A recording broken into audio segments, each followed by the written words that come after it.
এখন আমরা 12 নাম্বারটা করব।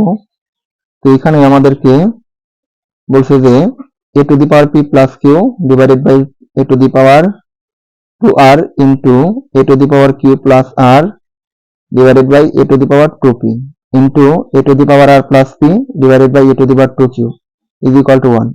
তো যেটা প্রমাণ করতে বলছে আমরা কি লিখবো, লেফট হ্যান্ড সাইড লিখে কাজ শুরু করব, বা বাম পক্ষ বাংলায় লিখলে লেফট হ্যান্ড সাইড, বাম পক্ষ হচ্ছে কোনটুকু, এই যে এতটুকু, এটা আমরা কাজ করব। a to the power p plus q divided by a to the power 2r into a to the power q plus r divided by a to the power 2p into a to the power r plus p divided by a to the power 2q। মানে এই অঙ্কটা হিসাব করার পর ফল কত আসতে হবে, 1, এটা আমাদের দেখাতে বলছে। তো এই অঙ্কটা কিন্তু দুই ভাবে করা যায়। যদি আমরা এই দুইটা এনে কাজ করি, আবার তারপর এই দুইটা এনে কাজ করি, তারপর আবার এই দুইটা এনে কাজ করি, তাও হবে। আবার যদি বলি না, এই উপরের তিনটা এ এনে যদি আমরা একসাথে কাজ করি, তাও হবে। এক্ষেত্রে কিন্তু অঙ্কটা অনেক ইজি হবে। আর যদি আমরা এইভাবে আলাদা আলাদা, মানে এরকম এই দুইটা এ, এই দুইটা এ এবং এই দুইটা এ নিয়ে যদি আলাদা আলাদা কাজ করি, তো পুনরায় আরেকবার কাজ করতে হবে। তো আমরা কি করব, আমরা একেবারে তিনটা উপরে তিনটা নিয়ে কাজ করতে পারি, আবার একেবারে নিচের তিনটা নিয়েও কাজ করতে পারি। আমরা এভাবেই করি। এখানে উপরের তিনটা কিন্তু গুণে আছে, তো গুণে থাকলে পাওয়ার গুলো কি করতে হয়, যোগ করতে হয়। আমরা উপরের তিনটা এ পরিবর্তে একটা এখানে ভাগ চিহ্ন আছে, এই যেখানে গুণ আছে তাতে কি হয়েছে, এটা কিন্তু ভাগে আছে আবার।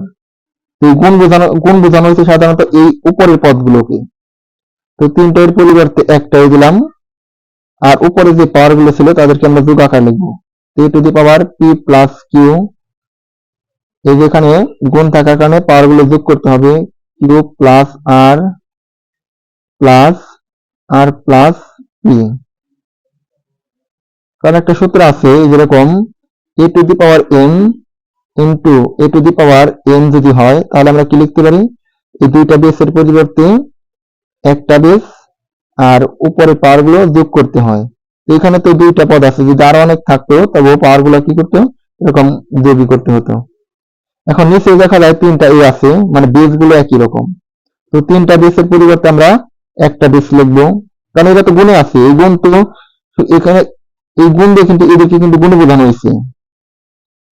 এখন তিনটার পরিবর্তে একটা এ, আর পাওয়ার গুলো কি যোগ করতে হবে, কারণ এরা কিন্তু গুণে আছে। উপরে 2 পাওয়ার r, এই সূত্র অনুযায়ী প্লাস দিতে হবে 2p, আবার সূত্র অনুযায়ী আবার প্লাস, এখানে গুণে থাকার কারণে পাওয়ার গুলো যোগ করতে হয় 2q। এখন উপরে এটা এ রেখে দিলাম। এখন আমরা উপরে যোগ করি, এখানে দেখা যায় পি কয় জায়গায় আছে, এই যে পি, এই যে পি, আর উপরের সামনে কি প্লাস আছে, তো চিহ্ন একরকম থাকলে তো যোগ করতে হয়। তো পি এবং পি যোগ করলে হয় 2p। আবার এই কিউ এবং কিউ এটা কি যোগে আছে, তাহলে যোগ করলে কত হয়, 2q। আর এবং আর যোগ করলে হয় 2r। আর নিচে যা ছিল সেটা রেখে দেবো, কারণ এদের তো আর কোনো কাজ করা যায় না। 2r plus 2p plus 2q। এখন উপরে নিচে কিন্তু একেবারে হুবহু একই রকম রাশি দেখা যাচ্ছে। কারণ অনেকে বলতে পারে আবার এখানে তো 2p প্রথমে, তারপর 2q, তারপর 2r, এখানে প্রথমে 2r আছে। আরে একটা পদকে তার চিহ্ন ঠিক রেখে কিন্তু যে কোনো জায়গায় লেখা যায়। তো এখানে যদি আমি প্লাস 2p আগে লিখি, কোনো অসুবিধা আছে নেই, কারণ চিহ্ন আমার ঠিক আছে। 2r কে যদি আমরা একটু পরে লিখি প্লাস 2r দিয়ে, তাতে কিন্তু কোনো অসুবিধা নেই। তো এখানে আমরা ডিরেক্টলি 1 কিন্তু লিখতে পারবো, আবার আমরা একটু সূচকের নিয়ম অ্যাপ্লাই করে কিন্তু লিখতে পারবো। তো সূচকের নিয়মেই আমরা অ্যাপ্লাই করি। এখানে দুইটা এ কিভাবে আছে, ভাগে। তো ভাগে থাকলে পাওয়ার গুলো কি করতে হবে, বিয়োগ। তো দুইটা এর পরিবর্তে একটা এ, উপরে যতগুলো ছিল সবগুলো আমরা লিখবো 2p plus 2q plus 2r minus, তো মাইনাস থাকলে আমরা একটা ব্র্যাকেট দেব, ব্র্যাকেট দিয়ে নিচের যে পাওয়ার গুলো আছে সেটা লিখবো। কারণ আমরা একটা সূত্র জানি a to the power m ভাগ a to the power যদি n হয়, আমরা কি লিখতে পারি, দুইটা বেসের পরিবর্তে একটা বেস আর পাওয়ারগুলো বিয়োগ দিতে হয়। এখন মাইনাস দিলাম, তারপর নিচে যতগুলো পাওয়ার আছে ততগুলো লিখবো। এখন কথা হচ্ছে এই ব্র্যাকেট ছাড়া কি অঙ্কটা করা যাবে না? তাও কিন্তু যাবে।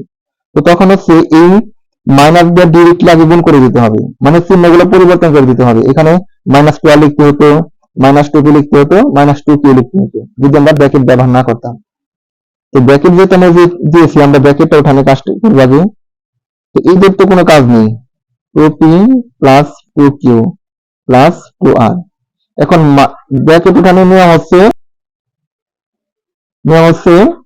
এই মাইনাস দ্বারা এদের গুণ করতে হবে। মাইনাস প্লাসে মাইনাস 2r, মাইনাস প্লাসে মাইনাস 2p, মাইনাস প্লাসে মাইনাস 2q। এখন অঙ্কটা এখানে করি, উপরে লিখে আমরা যোগ করা জানি। এখানে 2p আর এখানে কিন্তু 2p আছে, আবার এর সামনে আছে কি চিহ্ন? প্লাস, আর এর সামনে আছে কি? মাইনাস। চিহ্ন একই রকম আর যদি দুইটা জিনিস একই রকম এবং তাদের চিহ্ন আলাদা হয় তাহলে কিন্তু তারা কেটে যায়। তো 2p আর এই 2p কেটে দিতে পারি। অনুরূপ ভাবে এই 2q এবং এই 2q কেটে দিতে পারি, কারণ একই রকম জিনিস, তার চিহ্ন আলাদা। এই 2r এই 2r কেটে যায়। এখানে a ছিল, a লিখলাম উপরে, তাহলে দেখো সবই তো কেটে গেল। তো কেটে গেলে কত থাকে? 0। আর কোন জিনিসের উপরে যদি 0 হয় তার মান কত হয়? 1। তো এটাই কিন্তু আমাদের প্রমাণ করতে বলছে। এটা কোন পক্ষ? এই 1 কিন্তু ছিল রাইট হ্যান্ড সাইডে, রাইট হ্যান্ড সাইড। আমরা কি লিখতে পারি? সুতরাং left hand side is equal to right hand side. যেহেতু প্রমাণ করতে বলছে, আমরা কি লিখবো? প্রুভড।